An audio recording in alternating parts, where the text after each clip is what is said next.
Assalamualaikum warahmatullahi wabarakatuh.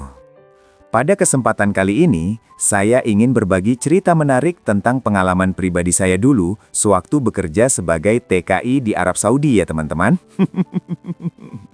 Jadi ada seorang janda kaya raya yang terbaring koma sudah cukup lama nih teman-teman.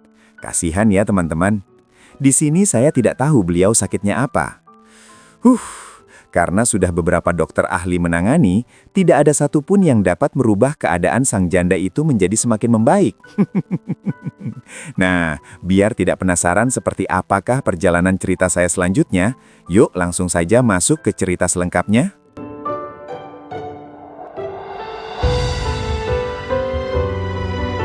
Angin padang pasir berhembus kencang, membawa debu yang menyapu kaca-kaca rumah sakit King Fahad di Jeddah. Di salah satu sudut ruang VIP yang hening, Rohmat, seorang pria berusia 28 tahun asal Purwokerto, sedang sibuk mengelap lantai. Tangannya yang kasar karena kerja keras tampak telaten bergerak. Sudah 2 tahun ia merantau demi membangun gubuk untuk ibunya di desa.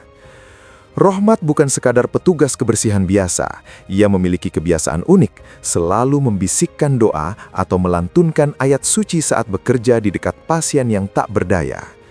Di ranjang itu, terbaring Salamah, seorang wanita bangsawan Arab, janda kaya raya yang kecantikannya tertutup oleh selang-selang oksigen dan masker medis.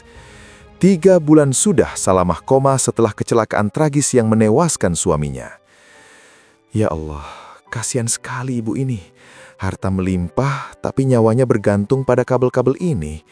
Bisik Rohmat lirih.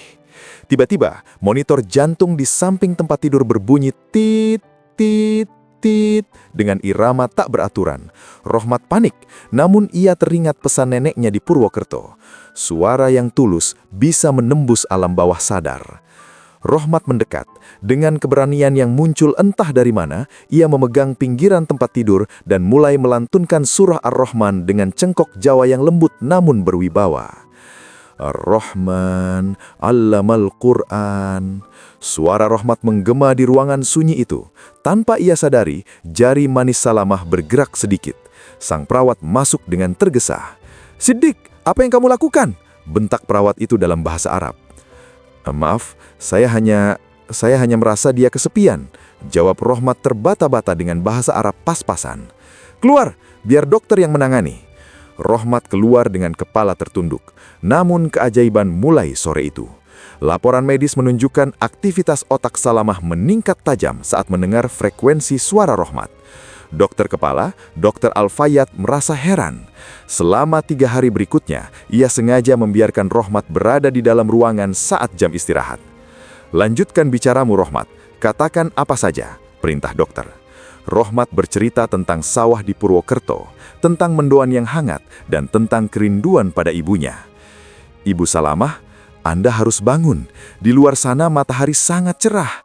Anda punya segalanya. Jangan menyerah pada kegelapan ini." Air mata bening jatuh dari sudut mata Salamah yang terpejam. Itulah air mata pertama dalam 3 bulan. 1 minggu kemudian, sebuah mukjizat terjadi. Mata coklat yang indah itu perlahan terbuka. Hal pertama yang dilihat Salamah bukanlah lampu rumah sakit yang silau, melainkan sosok pria berpakaian seragam biru lusuh yang sedang sujud di pojok ruangan. "Aina ana? Di mana aku?" Suara Salamah parau hampir tak terdengar. Rohmat tersentak. Ia mengangkat kepalanya dari sujud. "Alhamdulillah, Ibu, Anda bangun." Salamah menatap Rohmat dengan bingung. "Siapa kamu?" "Suara itu. Aku mengenal suaramu. Suara yang membawaku pulang dari lorong panjang yang gelap." Rohmat gemetar. Ia segera memanggil tim medis. Ruangan yang tadinya sepi mendadak gaduh dengan sorak-sorai dokter. Salamah, sang pewaris perusahaan minyak dan properti, telah kembali dari ambang kematian. Selama masa pemulihan, Salamah menolak dilayani oleh perawat lain kecuali Rohmat. Keluarga besar Salamah yang terkenal angkuh merasa keberatan. "Dia hanya seorang amil dari Indonesia, Salamah. Tidak pantas dia menyentuh makananmu," seru paman Salamah, Syekh Rasid. Salamah menatap pamannya dengan tajam. "Saat aku berada di kegelapan, di mana kalian? Kalian sibuk menghitung berapa warisan yang akan jatuh ke tangan kalian jika aku mati. Tapi pria ini, dia memberiku jiwanya lewat doa-doa yang tulus." Suatu pore di balkon kamar rumah sakit, Salamah memanggil Rohmat. "Rohmat, apa yang kamu inginkan sebagai imbalan? Emas, uang, atau rumah mewah di Jakarta?" Rohmat menatap Tanis tipis, menatap langit senja. "Ibu, saya datang ke sini untuk bekerja demi ibu saya di kampung. Melihat ibu sembuh adalah upah batin saya bagi saya. Saya tidak meminta apapun." "Kenapa? Kamu miskin tapi kenapa kamu menolak kekayaan?" "Kekayaan bisa habis, Ibu, tapi ketenangan saat melihat sesama manusia selamat, itu akan saya bawa sampai mati." Jawaban itu menghujam jantung Salamah. Selama ini ia dikelilingi pria yang memujanya karena hartanya. Baru kali ini ada pria yang menatapnya sebagai manusia, bukan sebagai tumpukan rial. Masa kontrak kerja Rohmat habis. Ia harus dideportasi atau pulang karena masalah administrasi perusahaan yang bangkrut.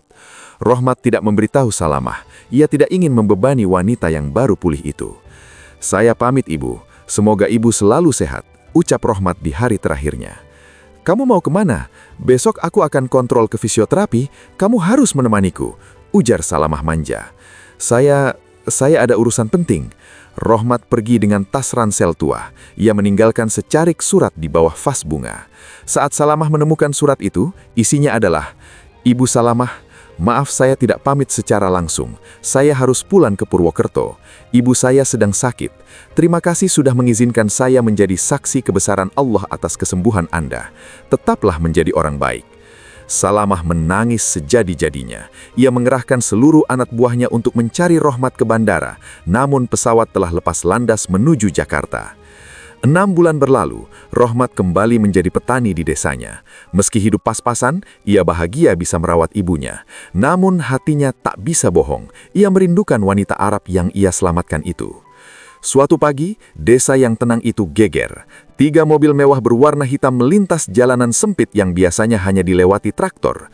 Mobil-mobil itu berhenti tepat di depan rumah panggung milik Rohmat. Seorang wanita turun dengan abaya hitam elegan dan cadar yang hanya memperlihatkan mata indahnya. Ialah Salamah. "Rohmat?" Suaranya lembut, bergetar menahan tangis. Rohmat yang sedang membelah kayu bakar tertegun. Kapaknya jatuh. Ibu Salamah, bagaimana bisa? Aku menghabiskan miliaran hanya untuk melacak alamatmu. Kamu pikir bisa lari dariku setelah mencuri separuh nyawaku?" Salamah mendekat, mengabaikan debu yang menempel di sepatunya yang mahal. Di hadapan Ibu Rohmat yang kebingungan, Salamah berlutut. "Ibu, izinkan saya membawa anakmu kembali ke Jeddah, bukan sebagai pekerja, tapi sebagai imam dalam hidupku." Pernikahan itu menjadi buah bibir di seluruh penjuru negeri. Seorang TKI asal Purwokerto menikahi janda kaya raya dari Arab Saudi. Namun bagi mereka, ini bukan soal harta. Di atas pelaminan mewah di sebuah hotel bintang 5 di Riyadh, Rohmat menggandeng tangan Salamah. "Dulu aku hanya mengelap lantai di bawah kakimu. Sekarang aku harus menjagamu sampai ke surga," bisik Rohmat. Salamah menyersip di balik cadar putih transparannya. "Dulu aku hanyalah mayat yang menunggu waktu, sampai suaramu membangunkan jiwaku." Air mata bahagia tumpah dari keduanya. Rohmat tidak pernah menyangka keikhlasannya menyapu lantai rumah sakit telah membawanya ke atas permadinan cinta yang abadi. Dari Purwokerto untuk cinta yang tak mengenal kasta, mereka membuktikan bahwa doa yang tulus selalu menemukan jalan pulangnya. Tamat.